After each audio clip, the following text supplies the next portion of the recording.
Shown here is the potential for gene acquisition by eukaryotic cells.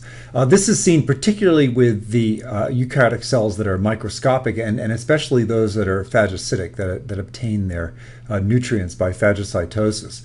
But basically anything that makes its way into the cytoplasm of a eukaryotic cell has some potential to make its way into the nucleus of a eukaryotic cell. So this can include, for example, if you have endosymbionts in the eukaryotic cell, most of course do, that contain DNA. If those endosymbionts should fail in such a way that the DNA finds itself in the cytoplasm, that DNA can make its way into the nucleus and thereby become integrated into the nuclear genome. Alternatively, as the organism is taking up archaeal cells, as it's taking up viruses, as it's taking up bacteria, all in the course of phagocytosis or other eukaryotic cells, these too can find their ways into phagolysosomes inside of the cytoplasm. If those happen to break open, DNA can find its way into the cytoplasm and from there into the nucleus, and from there integrated potentially into the chromosomes of the nucleus.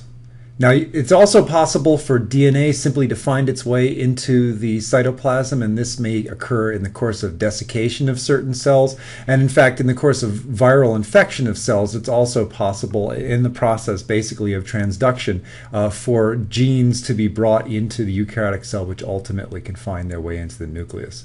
So eukaryotic cells have a huge potential to actually pick up DNA and have that DNA find its way into the nucleus and become integrated into nuclear genome, and particularly among microbial eukaryotes and especially phagocytic ones, there is a large potential for these organisms to acquire DNA over time and thereby build up their nuclear genetic repertoire.